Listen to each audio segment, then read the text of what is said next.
Si Glyza ay kilala bilang isang masipag, simple at magandang dalaga. Dahil sa hirap ng buhay sa probinsya para mapaaral ang kanyang mga kapatid, kaya napilitan siyang magtrabaho bilang katulong sa mansyon ng mag-asawang Nick at Amanda. Ngunit hindi niya inaasahan na sa kanyang 3 taon na pagtatrabaho roon ay biglang naglaho ng mahuli niya ang kanyang babaeng amo na nakikiapid sa di kilalang lalaki sa mismong mansyon nito habang wala ang kanyang asawa. Something's wrong, Amanda. Pansin kong pagbagsak ng Chell sa report ng finance sa hardware. Hindi kaya may magnanakaw sa hardware? Pero sabi sa akin ni Darius, dahil yun sa kompetensya na bagong tayo katabi ng plaza natin, kaya medyo bumagsak.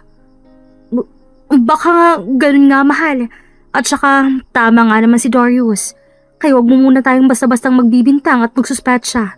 Hayaan mo, babawi rin yung hardware store natin. Wika ni Amanda sa kanyang asawang si Nick habang minamasahe ito sa kanilang kwarto. Samantala, kumatok naman muna si Glyza ng pinto bago pumasok sa kwarto ng mag-asawa. Sir, dala ko na po ang pinapatimpla mong kape. Isan ko po ito ilalagay? Ilagay mo lang dyan sa mesa, Glyza. Sagot ni Nick sa katulong. Kagad siyang tumayo, napaayos naman ng upo si Amanda at palihim na napairap sa asawa. Pupunta ba rito si Darius ulit bukas? Tanong ni Amanda. Palihim naman na napalingon si Glyza sa asawa ni Nick. Hindi nakatakas sa paningin ng katulong ang matamis ng ngiti sa labi ng kanyang among babae nang binanggit ito ang pangalan ng pinagkakatiwalaang empleyado ni Nick na isang construction worker. Yeah. I invited him to join us in our lunch. Naawa rin kasi ako ron eh. Siya lang bumubuhay sa 5 kapatid niya dahil maagang nawalang mga magulang niya. Kawawa naman siya, mahal. Pwede bang dito mo na lang siya palaging pakainin para makatulong tayo ng konti sa kanya? Wala rin naman yung kasi sa'yo yun, di ba? Malambing ang boses ng wika ni Amanda. Napataas naman ang kilay ni Glyza sa kanyang narinig. Lingid sa kaalaman ng babae, nagdududa ng kanilang katulong sa katiwala ng babaeng amo. Of course, we'll help him.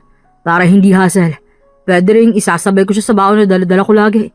Siya nga pala, ang sarap ng luto mo kagabi. Naparaming kain naming dalaw ni Darius dun ah.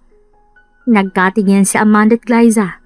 Ang totoo niyan, ang katulong talaga ang nagluto. Ngunit nang tinanong ang babae kagabi, nagsinungaling siya at sinabing siya talagang nagluto nun. Oo naman, sinarapan ko talaga yun para sa inyo. Akala ko nga si Glyza ang nagluto nun eh. Naalala ko, ikaw palang palagi nagluluto sa bahay dahil hindi ka sanay na walang ginagawa. Alam mo naman ako, mahal, diba? Gusto ko yung palaging ako may ginagawa kahit dito lang ako sa bahay. Kaya maswerte ako sa'yo dahil pinakasalan at naging asawa kita. Nagkaroon ako ng asawang napaka-faithful at loyal na katulad mo. Hindi sinasadyang mabilao ka ng sariling laway si Glyza sa kanyang narinig. Sinubukan niyang pigilin ang pagtawa habang pinapakinggan ang usapan ng mag-asawa. Glyza, are you okay? Napahawak na lamang ng lalamunan ng katulong. Wala sa sariling kinuha niyang kape na para sana sa kanyang amo at biglang ininom yun. Sorry sir, ipagtitimpla ko na lang po kayo ng bago. No, it's okay. Ayos ka na ba? Okay lang po ako sir, natutuwa lang po ako. Ang sweet niyo po kasi ni ma'am. Oo naman, ano ba kasi Glyza? Matagal na kaming sweet itong asawa ko. Ngayon mo lang napansin? Masyado po kasi naabala sa ibang bagay yung atensyon ko, kaya hindi ko masyadong napansin ang kaswitan yung dalawa. Nahalos lang kami na nga ako rito sa gilid habang nakikinig sa inyong dalawa. Naku, ano bang ibang bagay ang pinagtutunan mo ng pansin para hindi mo kami mapansin ni sir mo? Gusto mo ba talagang sabihin ko yan, ma'am? Ngising asong panghahamon pa ni Glyza. Nawala ang ngiti sa labi ni Amanda sa narinig. Napalunok siya at palihim na tinignan ng masama ang katulong na para bang pinagbabantaan ito na huwag ituloy ang kung ano mang binagbalak niyang sabihin. Yes, Glyza. What is it? Ano yung pinagkakabalahan mo? Yun ba, sir? Napansin ko kasi na may mga dagang naghahabol dito sa loob ng bahay. Marami ring dagang nagtatago ron sa basement ninyo. Parang nagtatago para hindi sila mahuli. Kahit ako nga, nahihirapang mahuli-huli sila eh. Daga? Baka naman, nagpapahiwatig na yan na linisin mo ang basement ng mabuti, Glyza. Naku, ma'am. Kung alam mo lang na halos araw-araw akong naglilinis dun sa basement, dahil halos araw-araw rin kasing bumibisita yung daga roon eh. Sa sobrang gulo ron, iisipin kong ahas lang tumitira ron. Talaga? Mahal, magpatawag ka tayo ng tao para ipalinis yung basement natin. Baka may ahas talaga at daga na tumitira doon. Naku, oo nga po Sir Nick. Pero kapag may pumapasok naman doon, malinis naman. Pero kapag lalabas ang mga ahas, makalit na. Glyza, anong ibig mong sabihin? Sorry, nalilito ako masyado sa mga kwento mo eh. But no worries, magpapatawag ako ng tauhan para ipalinis yun doon. Mabuti pa nga sir, baka tirhan nyo ng ahas eh. Oo nga mahal. Pilit na singit ni Amanda para hindi mapaghalataan ang kabang bumabalot sa kanyang buong katawan habang tinitingnan ng nakangising si Glyza na para bang natutuwang makita ang reaksyon ng kanyang among babae. Halos matawang katulong nang papansin ang pamumutla ng pisngi ni Amanda sa kaba. Sino kaya ang pwedeng mapag-utusan natin? You can call Darius. Alam mo naman yon. One call away lang yon. Kailangan din ng pera nun eh. Oo nga no, pwede rin naman. Makakatulong pa yun sa kanya. Hindi po ba mapapagod din si Sir Darius kapag nangyari yon? Imbis na ipagpahinga niya sa bahay nila dahil pagod sa trabaho, ay ililinis na pa rito. Nakakatulong nga po sa pinansyal, oo. Pero sa katawan, baka bumagsak po ang katawan niya kung gano'n. Komento ni Glyza. Nagsalubong ang kilay ni Amanda sa inis. Lalo na nang mapansin ang patango-tango ng kanyang asawa. Tama nga naman. I'm sorry Amanda, hahanap na lang tayo ng ibang tauhan. Mas mahalagang kalusugan ni Darius. Siya pa naman ang pinakamasipag na empleyado ko. Kung kailangan niya rin naman ng pera, hindi ako manghihinayang na pahiramin siya. Ganun ba? Oo naman. Mas mahalaga nga ang kalusugan niya, mahal. Ang sweet niyo po talagang mag-asawa. Napaka-understanding niyo po sa isa't isa. Tanging si Amanda lamang nakakahimig ng sarkastiko sa boses ni Glyza. Samantala, napayakap naman si Nick sa kanyang asawa. Pilit ng ngiti ang giniyawad ni Amanda sa katulong at palihim ang mga matang nakatitig kay Glyza na may pagbabantat inis. Of course, Amanda and I have a healthy marriage. Hindi ako magsasawang sabihin sa lahat na napakaswerte ko dahil naging asawa ko siya. Oo nga naman sir. Sino po bang hindi swerte kung nakatagpo po kayo ng faithful at loyal na asawa? Kung para kay Nick ay compliment yun. Para naman kay Amanda ay insulto lahat ang lumabas sa bibig ng kanilang katulong dahil alam niya mismo na may alam si Glyza sa lihim na relasyon na meron silang dalawa ni Darius. Di nagtagal, nagpaalam na rin si Glyza sa mag-asawa para bigyan ng privacy ang dalawa. Kinaumagahan, maagang nagising ang dalaga para maglinis. Nadatnan niya naman si Nick na nagkakape sa kusina habang hawak-hawak ang newspaper nito. Napaaga yatang gising niyo, sir. Glyza, ikaw pala. Hindi ko rin sinasadyang gumising ng maaga nga. Natatawang sagot ni Nick. Oo nga, sir. Palagi ka ba namang late magising? Ilang beses ba kitang pinagsabihin na Nick na lang tawag mo sa akin? 3 taon ka na rito nagtatrabaho, Glyza. Don't be too much respectful to me. Bakit, sir? Gusto mo ba yung binabastos po kayo? I'm not joking, Glyza. Just call me Nick, please. Sige po, try ko. Good. May mga kailangan ba rito sa bahay? Bala ko mag-shopping ngayon eh. Shopping? Mahal, bilhan mo akong makeup set. Pasabay na rin ako ng heels ha. Alam mo naman yung size ng paa ko, kaya ikaw nang bahala. Singit ng bagong gising na si Amanda. Ayaw mong sumama sa akin? Magluluto pa ako rito, remember? Dito kakain si Darius? Oo nga pala. Pero pwede namang si Glyza magluto ngayon, di ba? Walang kaso po sa akin yun. No, it's okay. Ako na. Si Glyza na lang dalhin mo sa pag-shopping. Baka may kailangan sa bahay na kailangang bilhin. Mas mabuti pang siyang dalhin mo. Ganun ba? Pwede rin naman. Walang problema sa akin yun. Hindi alam ni Glyza ang kanyang sasabihin. Ngunit natahimik na lamang siya at nagpatialam din lamang sa dalo ng usapan ng mag-asawa. Hanggang sa nahanap ang dalagang sariling nakaupo sa loob ng sasakyan ni Nick. May gusto ka rin bang bilhin? Po? Wala naman po. Are you sure?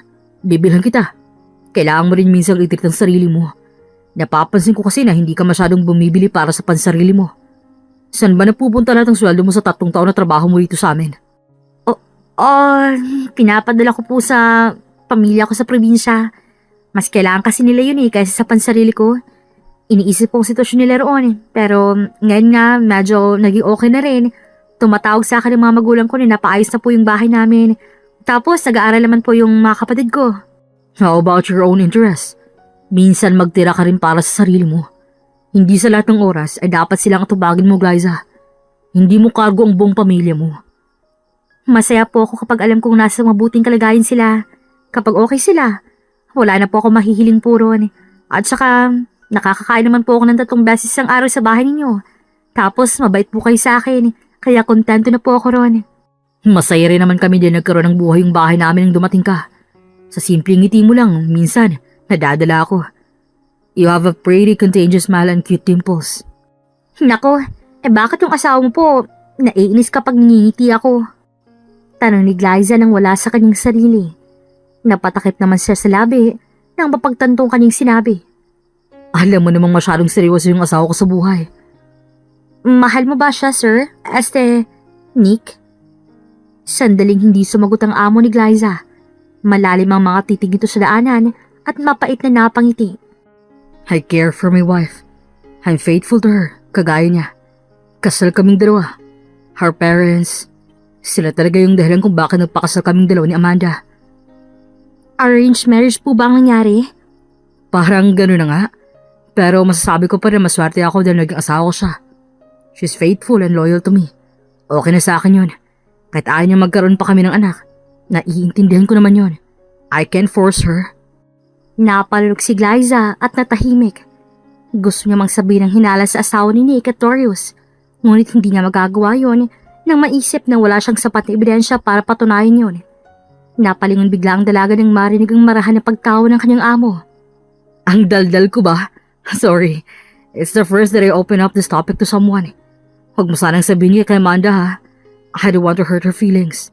Hindi naman po kami close ni Ma'am Amanda, sir. Alam mo, unti-unti ko rin naman siyang natutunan na mahalin. Hindi pa buo sa ngayon. Pero alam kong darating ang panahon na masasabi kong mahal na mahal ko na siya. Sige, take your time lang po. Napipilitang wika ni Glyza nang maisip na wala siyang ibang sasabihin. Nga pala, if you need anything, just tell me, Glyza.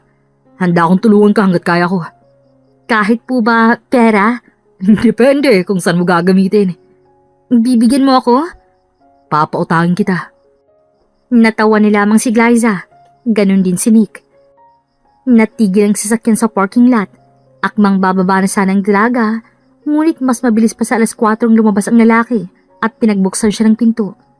Napangiti naman si Glyza. Hindi niya maintindihan ang kanyang among si Amanda kung bakit nagawa niyang lokohin ang kanyang asawa. Kung titingnan si Nick ay halos perpekto dito sa kanyang paningin. Gwapo, mataas at malakas ang karisma. Kung sa ugali naman ay wala rin siyang mapupuna rito. Habang naglalakad si area kung saan maraming heels na nakadisplay, nakainik ang tingin ng babae habang pinapanood niya si Nick na abala sa pagpili ng magandang heels para sa asawa. Sa tingin mo, maganda kaya to sa kanya? Maganda naman po. Bagay kay ma'am. Isukat mo nga. Po? Same size lang ang paa niyo ni Amanda. Nabanggit niya sa akin. Hi sir, gusto niyo po ba yan? Bagay po yan sa asawa ninyo. Mas lalo siyang nagmumukhang supermodel. Nagkatinginan si Nick at Glyza. Hindi maiwasang matawa ng dalawa. Nagtataka namang napatingin sa kanilang sales lady na nagtanong. Hindi po kami mag-asawa. Magkaibigan lang po kami. Napalingon bigla si Glyza kay Nick sa gulat. Awkward na napangiti ang sales lady. Ganun po ba? Sayang naman po. Bagay po sana kayong dalawa. Mukha po kayong mag-asawa na dalawa. May asawa na po siya? Talaga po? Sorry po ma'am, sir. Pwede ba naming sukatin tong heels? Sure po, sir. Glyza, maupo ka muna rin sa couch. Ako nang bahalang kumuha ng heels para isukat sa'yo. Sige po, hihintay na lang po kita ron. Paalam ni Glyza at dumiretso sa couch para umaupo. Habang nakaupo, hindi maialis sa isip ng dalagang nangyari kanina kung saan napagkamalan siyang asawa ng kanyang amo. Napatigil si Glyza mula sa malalim na pag-iisip nang makitang pabarating na si Nick mula sa kanyang direksyon. Napasulip ang dalaga sa saslay na puno ng pagsosuspet siya at pagdududa ang mukha habang nakatingin sa kanilang dalawa na para bang may ginagawang kalaswaan silang dalawa ng kanyang amo. Nangunot ang noo ni Glyza, ngunit nawala bigla ang kanyang atensyon sa sales lady nang biglang lumuhod si Nick sa kanyang harapan. Try mo to kung kasya sa'yo. Sige, pero pakiramdam ko mukhang lagpas sa paa ko yan. Anong akala mo sa paa mo? Malapad? Ang liit kaya ng paa mo. I'm sure akong kasyang-kasyang to sa'yo. Grabe ka naman, sir. Kung makajudge ka naman sa paa ko. I'm just telling the truth, Liza. At saka, ilang beses ko bang sasabihin sa'yo na Nick na lang ang tawag mo sa akin? Don't be too much formal with me. Treat me as a friend when we're here outside. Kapag sa labas, hindi mo ako amo rito. Kaibigan mo ako. Paano kapag sa loob ng kotse, sir? Driver na po ba kita? Pwede rin. Ako rin naman ang drive eh. Okay lang yun sa'yo, sir. Why not? Alam mo bang pangarap kong mag-driver dati? Grabe talaga kapag mayaman ang mangarap, ang simple. Pero kapag mahirap naman, halos ang himpapawid ang pangarap nila para makaahon. Iba-iba tayo ng pangarap, Liza. Mapamayaman man o mahirap. Akin na po ang heel, sir. Nick, isusukat ko na para makauwi na po tayo ng maaga. Ako nang susukat. Halos mapasingap si Glyza nang maramdaman ng mainit na palad ni Nick na nakahawak sa kanyang paa at marahang inangat ito para isuot sa kanyang heels. Nagkatinginan ng dalawa habang unti-unti yung pinasok sa paa niya. Hindi maintindihan ng dalaga kung bakit bigla na lamang bumilis ang tibok ng kanyang puso nang magkatitigan silang dalawa. Naunang napaiwas si Nick ng tingin. Napatikim ito at napakapit ng mari na para bang may napagtanto. Kasya naman pala. Oo nga eh. Tamang-tamang sukat. Okay na siguro to. Tinanggalin ni Nick ang heels sa paa ni Glyza at tumayo na para bayaran ang heels na binili nito. Habang naghihintay ang katulong ng kanyang amo, nagulat siya nang biglang tumabi sa kanyang sales lady. Talaga po bang hindi mo asawa yun, ma'am? Hindi po talaga. Magkaibigan lang po kami. Bakit ganun po kayong magtitigan ng dalawa? Nakita ko po habang sinusuotan kanya ng heels parang may tensyon po sa bagitan ng tinginan yung dalawa. Baka nagtatagoan lang po kayo ng feelings sa dalawa. O wala pong ganun, miss. May asawa na po yung tao. Huwag niyo pong sabihin na may lihim po kayong relasyon na dalawa. Kabit po ba kayo? Halos mabilao ka ng sariling laway si Glyza sa kanyang narinig. Gulat ang mga matang napatingin siya sa osusyerang sales lady na puno ng pagdududa at suspetsa ang mukha nito. Pasensya na po, pero nagkakamali po kayo. Hindi po ako pumapatol sa may asawa. Let's go, Glyza. Wika ni Nick nang matapos na magbayad sa cashier. Napatango naman si Glyza at sumunod sa kanyang amo. Ako na pong magbibitbit niyan. Ani ng dalaga habang naglalakad silang dalawa ng kanyang amo. Sinubukan niyang abutin ang paper bag ng daladala nito, ngunit kaagad yung iniliw sa kanya ni Nick. No, it's okay. Ako na rito. May ipapabili ka ba na dapat kakailangan sa bahay? Napaisip si Glyza. Napangiti siya bigla nang biglang may pumasok na magandang ideya sa kanyang isipan. Sa tingin ko po, kailangan na pong magkaroon ng CCTV ang bahay ninyo. Lalong-lalo na puro ang sabad ng basement po. Iba na lang, Glyza. Ipapalis ko rin naman yung sa tauhan ko eh. At saka, hindi naman masyadong importante yung bandang basement namin. Di ba po sabi ko sa'yo na baka may ahas doon? Baka pong may emergency na mangyari o may biglang papasok doon na kahit sino. Mabuti na po yung sigurado. Ganto na lang. Bibigyan na lang kita ng budget para mag-order sa online. Sa ngayon, yung mga kakailangan nilang muna sa bahay ang bilhin natin. Sige po, sir. Pagsang-ayon ni Glyza. Halos libutin na ng dalawang buong mall sa maraming nire-request ang dalaga na ibili para sa kakailanganin sa bahay. Samantala, sinubukan ni Glyza ang tumulong sa pagbibitbit ng mga paper bags na daladala ng kanyang amo. Pero hindi siya nito pinayagan na humawak ng kahit isa man lang. Hindi naman maiwasang makaramdam ng hiya si Glyza nang mapansin ang titig sa kanilang dalawa ng mga tao habang naglalakad. Nagmumukha kasing chaperone si Nick sa kalagayan nito. Habang naglalakad, nahagip ng paningin ni Glyza ang isang pamilyar na taong matagal niya nang hinahanap.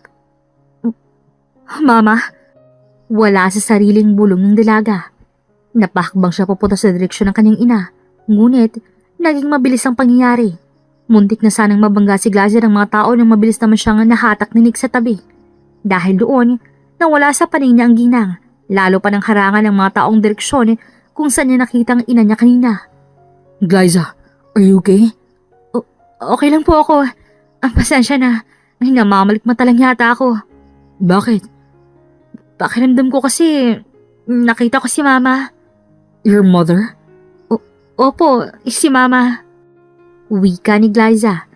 Habang nasa loob ng sasakyan, hindi pa rin maayos sa isipan ng dalaga ang kanyang nakita.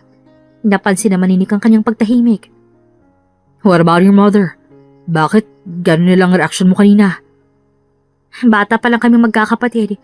Iniwan na kami ni Mama para makipagsapalan sa ibang bansa. Sa akin niya ipinaalaga lahat ng mga kapatid ko. Nung una, nagpapadala pa siya sa amin. Pero habang tumatagal, naging madalang na lang hanggang sa bigla siyang tumigil sa pagpapadala. At hindi na nagparamdam bigla. Ilang taon na rin yun. Hindi ko maiwasang magtaka at mag-alala kay Mama. Ngayon, wala ka pa rin mang balita tungkol sa kanya? Wala na po. May I know her name? May mga kakilala akong nagtatrabaho sa agency ng mga OFW. Baka makatulong ako para hanapin siya. Talaga po? Tutulungan mo ako? Of course, Glyza. Why not? Gladys Salvador po ang pangalan ni Mama. Okay, I'll take note of that, Glyza. Update kita kung may makalap akong impormasyon tungkol sa ina mo. Salamat, Nick. Hindi maintindihan ng lalaki ang kanyang nararamdaman nang banggitin ni Glyza ang kanyang pangalan. Pakiramdam niya ay kakaiba sa paninig kapag ang dalagang babanggit ng kanyang pangalan. Marahan at malumanay. Medyo tumagal ang titig ni Nick kay Glyza. Ngunit sa huli ay napaiwas siya ng tingin nang mapagtanto ang kanyang nararamdaman. Sinubukan niyang pakalmahin ang nagwawala niyang puso. Pilit na iniiwasan ang kakaibang pakiramdam na bigay sa kanya ng dalaga. Biglang pumasok sa isip ni Nick ang kanyang asawang si Amanda, dahilan para matauhan siya. Kaya naman imbis magpadala sa kanyang nararamdaman, gumawa na lamang siya ng paraan para maiwasan yun at mas piliing kausapin si Glyza ng kaswal. Kung bibigyan kita ng pagkakataong payuhan ako, bigyan mo ko ng one thing na advice. Huwag kang masyadong mabait, sir. Ang masyadong mabait, mabilis abusuhin ng ibang tao nang hindi mo nalalaman. Hindi mo alam, niloloko ka na pala ng iba yan nang wala kang ideya. Maging mapagmatsyag ka, dahil hindi lahat ng inaakala mong totoo ay totoo sa'yo. Yung iba, pinapaikot ka lang sa sariling palad nila. Seryosong sabi ni Glyza. Natahimik naman bigla si Nick. Hindi alam ang kanyang magiging tugon sa sinabi ng dalaga. Pakiramdam niya ay parang may laman lahat ng sinabi ni Glyza ngunit wala siyang ideya kung anong ibig sabihin niyon. Samantala, walang kaalam-alam si Nick na habang abala siya sa kanyang pagmamaneho pa uwi ng bahay nila, abali rin ang kanyang asawa at si Darius sa pakikipagharutan sa isa't isa habang wala siya. Darius, nagluluto ako. Ay, namiss kita. Wika ni Darius habang hinahalik-halikan ng lieg ni Amanda at nakayakap sa likuran nito. Napahagikik ang babae, nawawalan sa tamang wisyo at pilit na itunutuon ng atensyon sa paghahalo ng mga ingredients na niluluto nito. Huwag ka nga! Kahapon lang tayo nagkitang dalawa. Iba to. Ngayon lang tayo nagkaroon ng moment na tayong dalawa lang sa loob ng mansyon na to. Hayaan mo, kapag tuluyin ko ng mapaikot si Nick, ay saka natin siya palalayasin sa sarili niyang mansyon. Sa ngayon, magtiis-tiis muna tayo na ganitong sitwasyon, Darius. Kailan pa mangyari yun? Apat na akong mangyari yun eh. Hindi na ako mapaghintay. Malapit na, Darius. Siya nga pala, pwede bang tumigil ka muna sa pagnanakaw ng pera sa hardware shop ni Nick? Napapansin niya na kasi ang pagbagsak ng records report ng finance hardware niya. Nagsosuspetsa rin siya na baka may nagnanakaw sa pera niya roon. Kaya itigil mo munang pagkupit ng malaki na pera roon. Saan ako kukuha ng pera? Nakuha mo na bang ibang alahas sa kwarto ko, di ba? Yun munang gamitin mong panggastos para sa mga bagay na gusto mo sa ngayon. Yun lang? Darius, ngayon lang naman to. At saka gumagawa pa ako ng paraan kung paano mapatalsik ang buwisit na katulong dito. Masyado kasing pakialamere. Mukhang may alam na sa relasyon nating dalawa. Anong plano mo? Di ano pa, kung hindi ang gumawa ng paraan na patalsikin siya rito. Pero wala pa akong isip na paraan sa ngayon. May naisip akong paraan. Makakatulong din to para hindi na maghinala si Nick na may nagnanakaw sa hardware shop niya. Ano namang paraan ang naisip mo? Baliktarin natin ang sitwasyon at para na rin hindi tuluyang makasumbong yung kasambahay na yun. Nakangising wika ni Darius. Maging si Amanda ay napangiti ni lamang sa katalinuhan na meron ng kanyang kabit kahit na construction worker lamang ito na isa sa pinagkakatiwalaan ng kanyang asawa. Samantala, ipinark ni Nick ang kotse sa grahihan nila.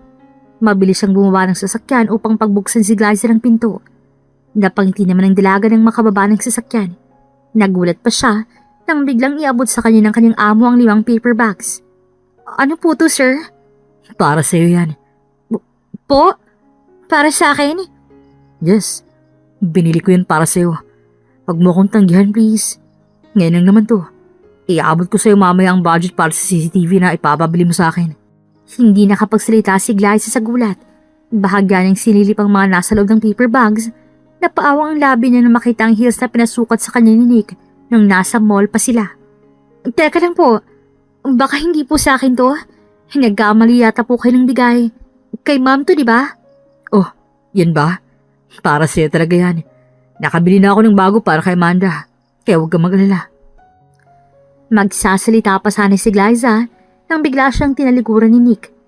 Mabilis naman siyang napasunod sa kanyang amo. Nang ipihit ng lalaki ang doorknob, napansin niyang hindi lock ito kaya naisipan niyang pumasok. Tahimik lamang na nakasunod si Glyza sa likuran ng kanyang amo. Habang naglalakad, narinig ng dalawang mahinang hagikik ni Amanda mula sa kusina. Inosente namang pumunta si Nick doon.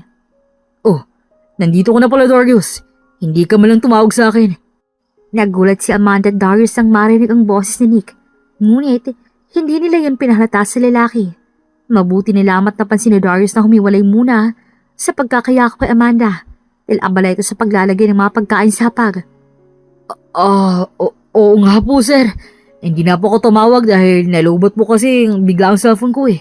Pasensya na po, sir. Ilang beses ko bang sasabihin sa'yo na Nick na lang tawag mo sa akin? Parehas talaga kayo nitong si Glyza na matigas ang ulo. Mabuti na lang nga, ngayon natuto na siyang tawagin ako sa pangalan ko. Kaya dapat ikaw din. Siya nga pala, Amanda. Nandun na sa sala ang mga pinabili mo sa akin. Ganun ba? Salamat, mahal. Ang mabuti pa'y kumain ka na muna rito. Alam kong pagod ka sa biyahe at shopping. Glyza, samahan mo na kami. Naku, wag na po. Okay lang po. Oo nga, Glyza. Sumama ka na sa amin dito. Malay mo, baka eto na yung last na kain mo rito. Ang ibig kong sabihin, baka ito na yung last na tikim mo sa luto ko. Dahil minsan lang akong magkaroon ng energy na magluto. Plastic ng ngiti ni Amanda. Hindi naman yun nakalagpas kay Glyza. Gusto namang tumanggi, ngunit nang mapalingon siya kay Nick ay pakaramdam niya para siyang makokonsensya na tanggihan ng alok.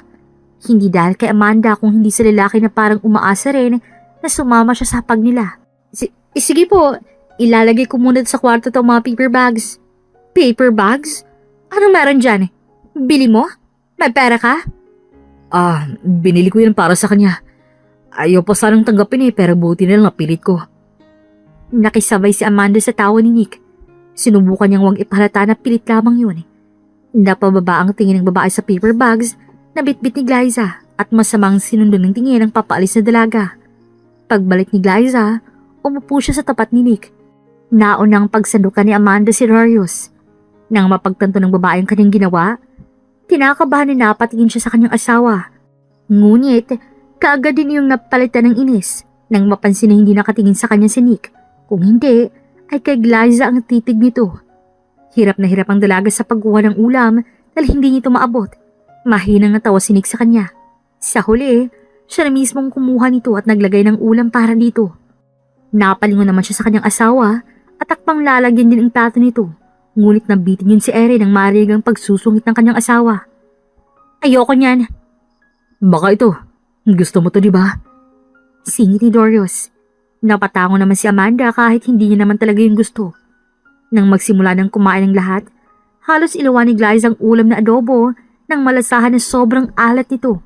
Habang si Darius naman ay napaubo. Tanging sinik lamang ang walang reaksyon habang kinakain yun kahit pa na hindi nito gusto ang lasa. Ngunit sa isip-isip niya, ayaw niyang masaktan ng kanyang asawa.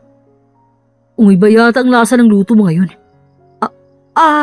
Hindi ko kasi masyadong malasahan ng sabaw dahil masakit ang lalamunan ko.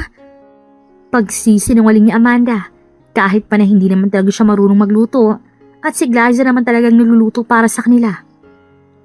Medyo nasobra ng sa asin, pero okay naman ang lasa.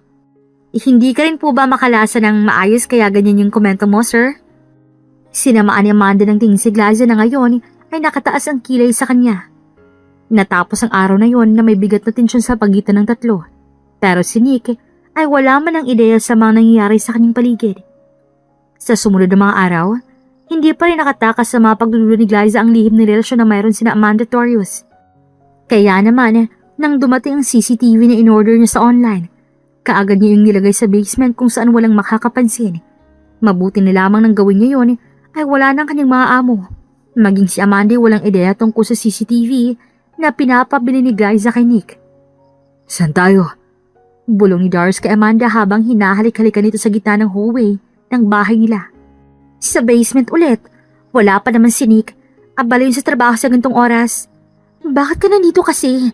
Di ba sabi ko sa'yo, tumawag ka sa akin kapag pupunta ka rito? Namiss kita. Kaya naisipin ko na surprise ka. Huwag ka mag-alala. Hindi ako amoy pawis ngayon. Nagpalusot ako kay Nick na masama ang pakiramdam ko kaya pinayagan niya ako na huwag magtrabaho muna. Ikaw talaga. Kahapon nang tayong hindi nagkita eh. Namiss mo agad ako. Kaya nga sulitin na natin to habang wala pang asawa mo. Paano si Glyza? Sus, matagal lang may alam ang babaeng yan sa lihim na relasyon natin. Hindi yan makakapagsumbong. Hayaan mo, gagawa tayo ng paraan para mapatatsik yung pakilamerang yan. Halika na sa basement. Hagik-hik ni Amanda. Samantala, abala si Glyza sa pagwawali sa loob ng basement nang bigla siyang makarinig ng kalampag mula sa pinto. Napating siya roon Napangwi siya bigla nang makarinig ng mahinang halinghing ng kanyang amo. Ang nandi talaga, hindi marunong makontento. Gigil na wika ng dalaga. Sa suspetsya nito ay si Darius na naman ang kahalikan ni Amanda.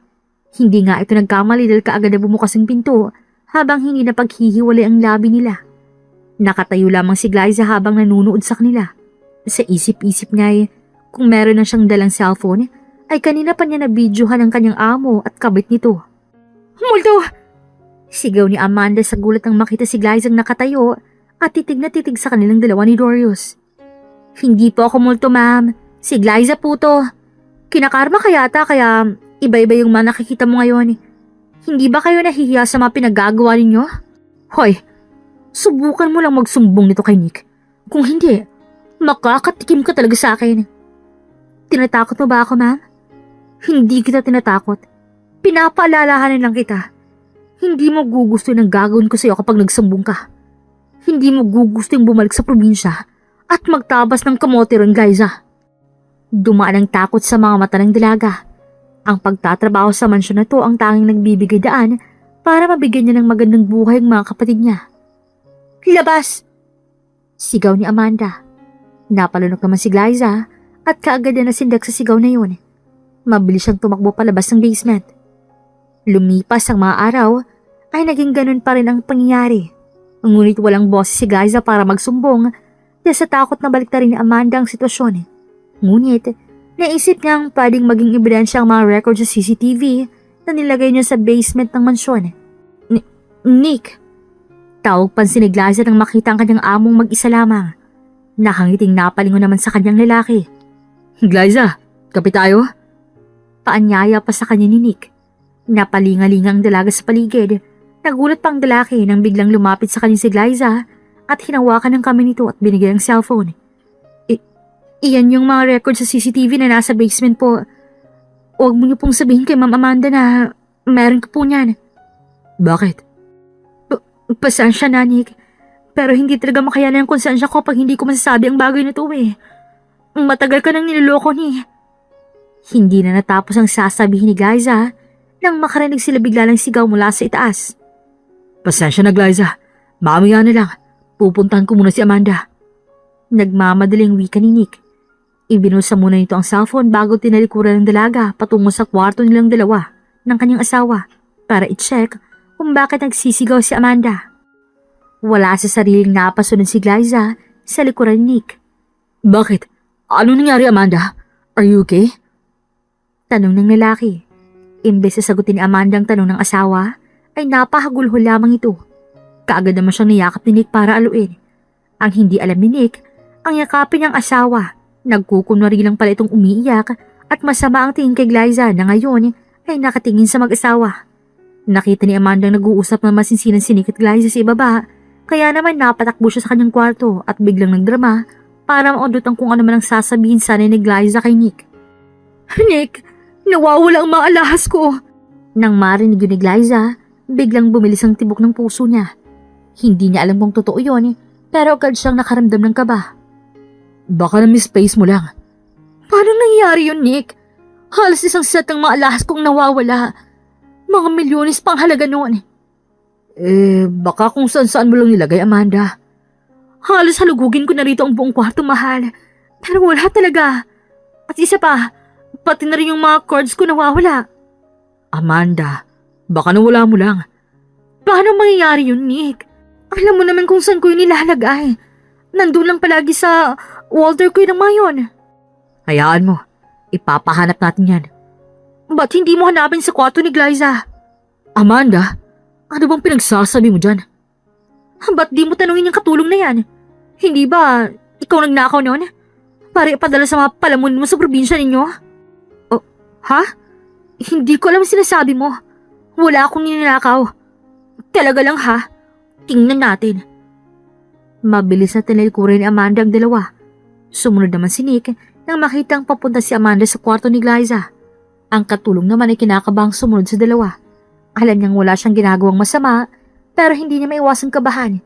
Kaya naalala niya bigla ang mga pagbabanta sa kanya ng kanyang amo. Nagulat si Glyza nang biglang halugugin ni Amanda ang kanyang mga kagamitan. Amanda, ano bang ginagawa mo? Itigil mo nga yan. Matagal na akong mahinala sa babaeng yan. Alam kong may tinatago yung baho dito sa mansyon. Alam ko rin na siyang dahilan kung bakit nawawala ang mga pera dito. Yung mga alahas na nireklamo ko sa'yo ay nawawala. Alam kong siyang kumuha. Siya lang nakakaalam kung saan ko nilalagay yun. Dahil siya palaging nililinis ang kwarto na ating dalawa. Uwi ka ni Amanda habang pinapatuloy pa rin ang paghuhukay. Sa kanyang paghuhukay, biglang bumulok sa cabinet ng isang set sa mga mamahaling alahas ni Amanda na siya rin ang naglagay noon para mapagbintangan si Glyza. Kasunod noon ay ang pagkahulog ng mga cords ni Amanda. Parang natuunsinig sa kanyang kinatatayuan nang makita ang mga ebidensya. Dismayado siyang napaling kay Glyza na ngayon ay hindi rin makapaniwala sa mga nakita. Nagnakaw ka? Po? Sir, hindi po ako nagnanakaw. Ha? Kung hindi ka nagnakaw, paano mo mapapaliwanag itong mga alahas at cords sa cabinet mo, ha? Glyza, pinagkatiwalaan kita. Nick, hindi ako nagnakaw. Hindi ko nga alam kung paano napunta yan sa cabinet ko eh. Baka may naglagay dyan para pagbintangan ako. Sino naman, Glyza? Tayo-tayo lang ang tao rito. Pero hindi nga talaga akong kumuha. Paano ka namin pagkakatiwalaan ngayon? Kung kita-kita ng ebidensya harapan namin? Hindi ko nga alam kung paano napunta riyan. Hindi mo alam? Are you kidding me, Glyza? Pinagkatiwalaan kita, di ba? Sabi ko sa'yo, kapag kailangan mo ng pera, papautangin naman kita. Paano mo nagawa to? I'm so disappointed in you, Glyza. Hindi naman kailangan ng tao mapagkakatiwalaan sa mansyon na to. Naging mabilis ang mga pangyayari na malay nalaman ni Glyza na ngayon nakasakay siya sa bus pauwi sa probinsya nila habang umiiyak. Ilang beses siyang nagpaliwanag kay Nick, ngunit hindi siya nito pinakinggan at napilitan na paalisin siya sa kanyang trabaho. Nang makarating sa bahay nila, mas hindi inaasahan ni Glyza ang kanyang nasaksihan. Kitang-kita niya ang kanyang kapatid na babae, nakahawak sa malaking tiyan nito habang nagwawali sa bakuran nila. Nanggilid ang luha niya nang mapansin na walang nagbago sa bahay nila. Hindi tulad ng mga sinabi ng kanyang kapatid sa tawag. Bagkus, ay lumuma pa ito lalo. Ate Penny, pwede na po ba kami mag-aral bukas? Ay, huwag kayong mga ambisyosa. Hindi pa nagpapadala si Ate Glyza sa akin. At saka, sakto lang naman itong pinapadala niya sa mga pagkain natin eh. Pasalamat nga kayo at nakakakain pa kayo. Nagdediman pa talaga kayo na mag-aral. Ipag-aasawa lang naman ang punta niyo eh. Singhal ng kapatid ni Glyza sa bunsong kapatid nila. Napakuyom ang kamao ng dalaga. Kaagad na dumilim ang paningin niya. Wala sa sariling tinakbo niya ang kanyang kapatid na si Penny. Gulat ang reaksyon ng babae nang makita ang kanyang ate na galit na galit. Ate? Hindi na nakapagpigil si Glyza at sinabunutan niyang kanyang kapatid na buntis. Walang hiya ka? Pagkatapos kong magpakahirap dun sa syudad para bigyan ka ng magandang buhay, ganito lang igaganti mo sa akin. Pinaaral kita. Pinapadalan kita ng pera. Hindi para magbabuntis kung hindi para sa pag-aaral ng mga kapatid mo. Nagsakripisyo ako ron. Tumigil ako sa pag-aaral para magtrabaho at paaralin kayo. Pero gantong igaganti mo sa akin? Ang magsinungaling? Nasaan ang perang pinapadala ko sa'yo na para sa bahay natin, ha? Ate Glyza, tama na po. Huwag na po kayong mag-away. Ate, buntis ako. Wala akong pakialam kung buntis ka. Wala sa sariling wika ni Glyza. Natigilan lamang ang dalaga nang biglang bumagsak ang kapatid niya sa sahig, dahilan para mabitawan niya ito. Halo-halong emosyon na nararamdaman ni Glyza nang makitang humihikbi ng kapatid. Ang kapal ng mukha mo. Wala kang utang na loob. Paano mo nagawa sa akin to, ha, Penny? Sinakripisyo ko ang buhay ko sa pagtatrabaho ng 3 taon sa syudad para bigyan kayo ng magandang buhay. Namatay si Papa. Iniwan tayo ni Mama. Tinalikuran tayo ni Mama. Akong tumayong ina nyo. Ang mag-aral ang mabuti at alagaan ng kapatid mo ay ang taong responsibilidad mo. Oh, ate, sorry. Sorry talaga. Lumayas ka ngayon dito, Penny. Hindi ko kailangan ng kapatid na makasarili. Kaya kong pag-aralin ng mga kapatid ko. Wala akong matitira nate. Iniwan ako ng ama ng batang dinadala ko. Ate, please. Pinagsisisihan ko na yung mga ginawa ko. Masyado ako naging mapusok. Yung pera na pinapadala mo binibigay ko sa luho ng kaasintahan ko. Nagsisisi na ako, ate. Hindi ko pa alam kung saan ko titira kapag palayasin mo ako dito. Lumuhod si Penny sa harap ni Glyza. Nanginginig ang labi ng dalaga habang pinapanood ang kanyang mga kapatid. Ang 2 kapatid ni Glyza na 10 taong gulang na babae at 7 taong lalaki. Habang si Penny naman ay nasa 18 na.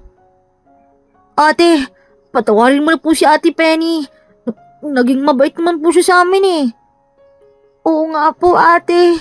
Nagsisisi na po siya. Umiiyak na pagmamakawan ng kanyang kapatid. Napahilamos na lamang ng mukha si Glyza. Kahit na ganoon, ay malambot pa rin siya sa pagdating sa mga kapatid niya. Kaya na may tinulungan niyang patayuin si Penny.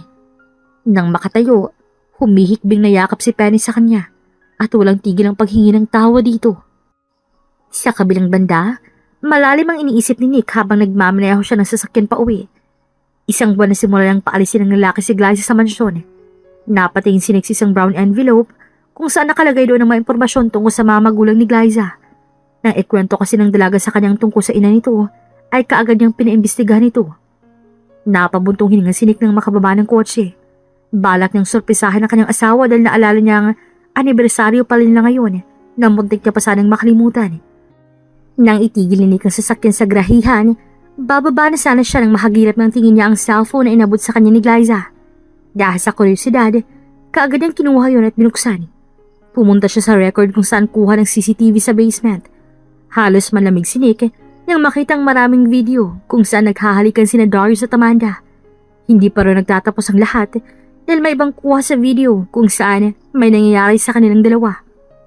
Nanginginig ang kamay ni Nick at wala sa sariling itinapon ng cellphone. Kaagad yung naisip na lumabas ng kotse. Dumiretso ang kanyang mapaa sa basement nila. Papunta pa lamang siya sa pinto, rinig na rinig ng halinghing ni Amanda sa loob. Maging ang mga pag-uusap nila ng pinagkakatiwalang empleyado ni Nick. Ano ba, Darius? Huwag dyan.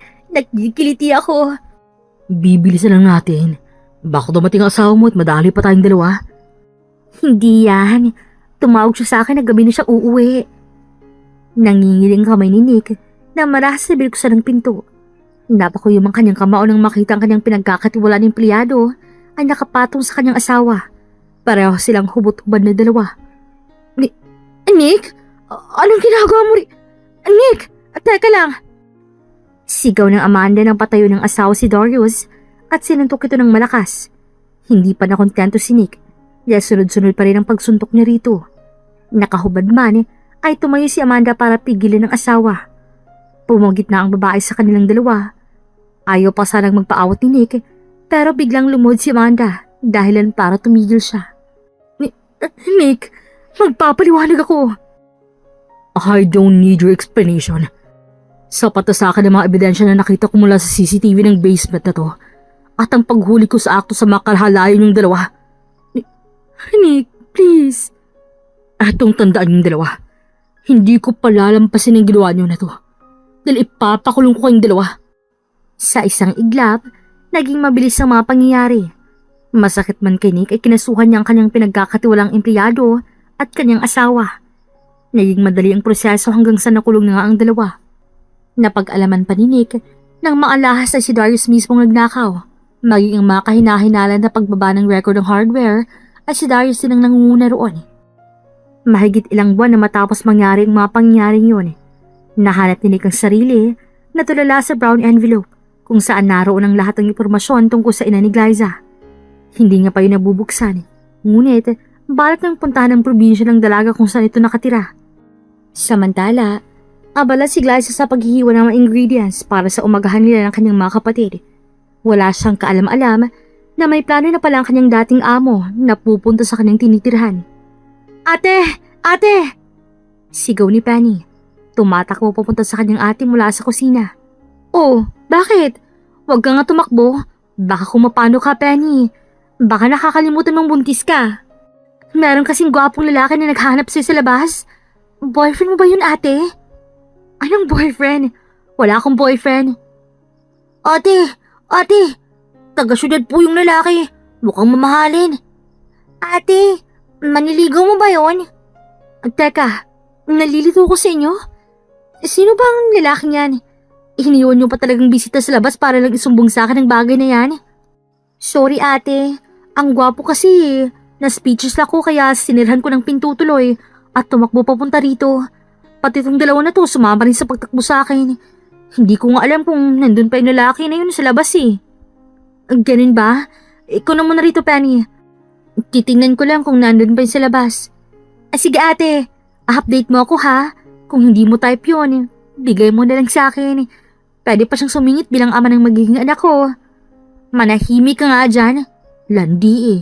Kaya ka nabuntis ng maaga eh. Masungit na wika ni Glyza. Ngunit, bungis-ngis lamang naging tugon ni Penny sa reaksyon ng kanyang ate. Si ate talaga, di mabiro eh. Irap na lamang naging tugon ni Glyza sa kapatid na tumungo sa pinto.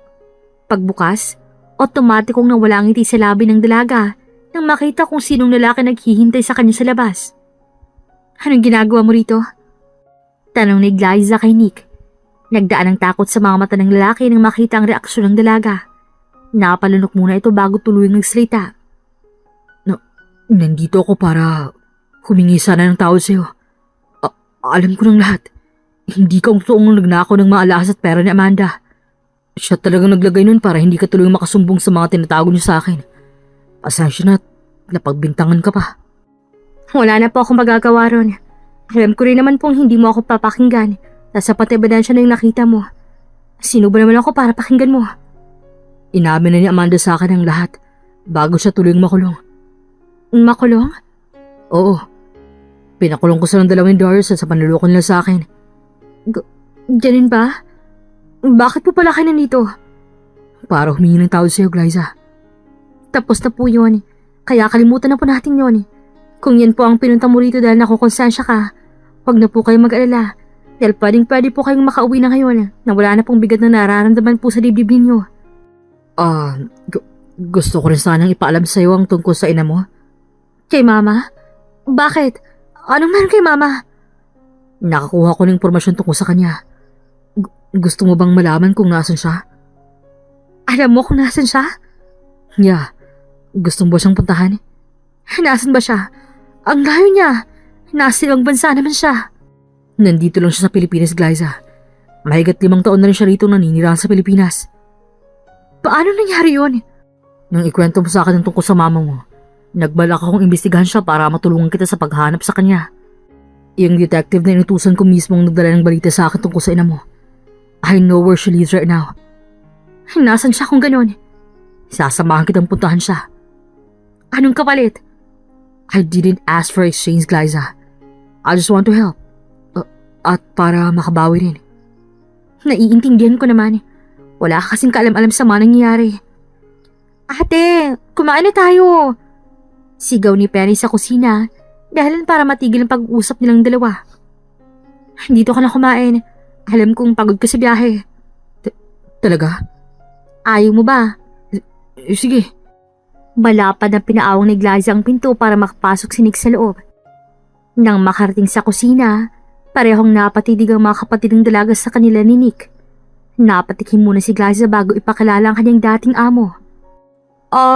Eto nga pala si Nick, yung amo ko sa syudad. Gwapo naman pala ate. Akala ko boyfriend mo ate.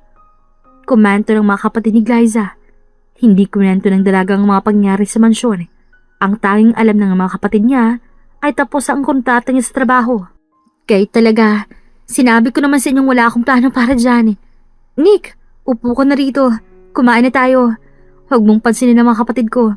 Sadyang makulit na talagang mga yan. Napangiti naman ang lalaki. Nang makaupo sa upuan, nagsimula na silang kumain lahat. Panay naman ang daldal ang mga kapatid ni Glyza kay Nick. Habang ang lalaki naman ay nakikitawa na lamang. Kung minsan ay hindi may iwasang magtamang paningin ng dalawa ng dalaga. Saan ka matutulog niyan?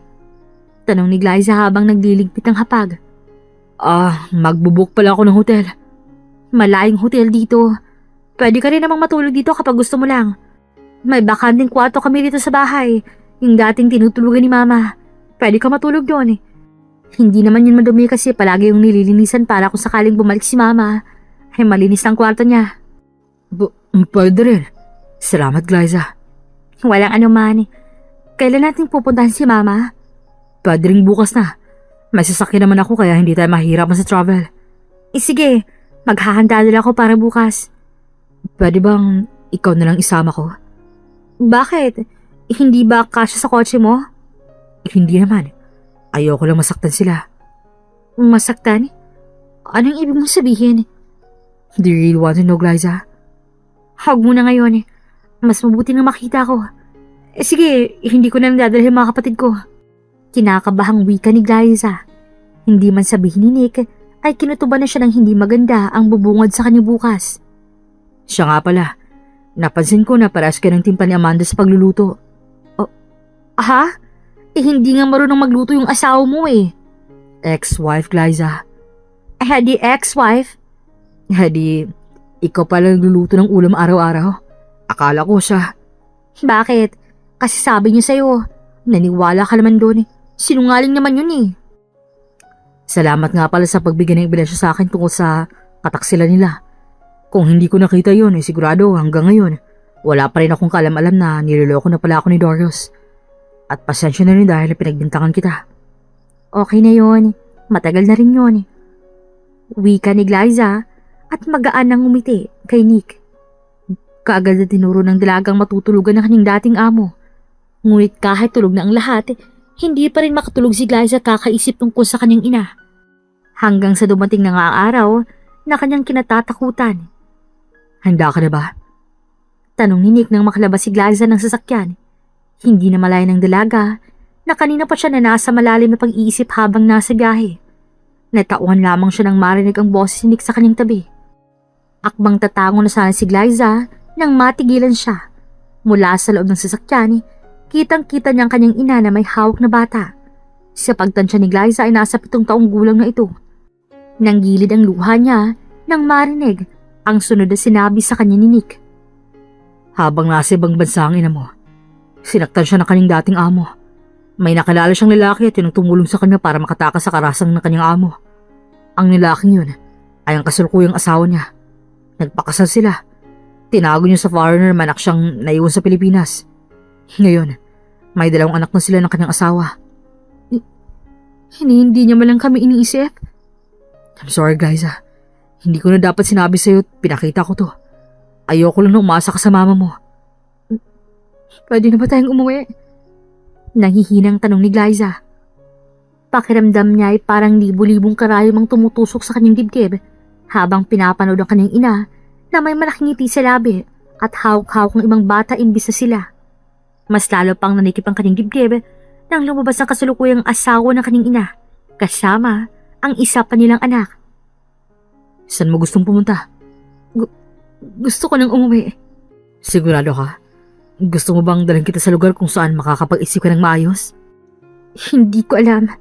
Hindi ko alam na habang naghihintay kami sa pagdating ni Mama, may binubuo na pala siya na bagong pamilya. Glyza, Gusto kong umalis dito. Pero ayokong umuwi sa bahay na ganitong kalagayan ko. Ayokong sabihin sa mga kapatid ko ang tungkol dito. Mas mabuti pang kalimutan na lang nilang may ina sila. I'll keep this as a secret. Kung hindi ka pa handa na umuwi ngayon, we'll find a place that can comfort you para mapagaan naman ang nararamdaman mo. Isang tangulang ang naging tugon ni Glyza. Habang nagmamaneho si Nick, kapansin-pansin ang panayang sulit nito sa dalaga.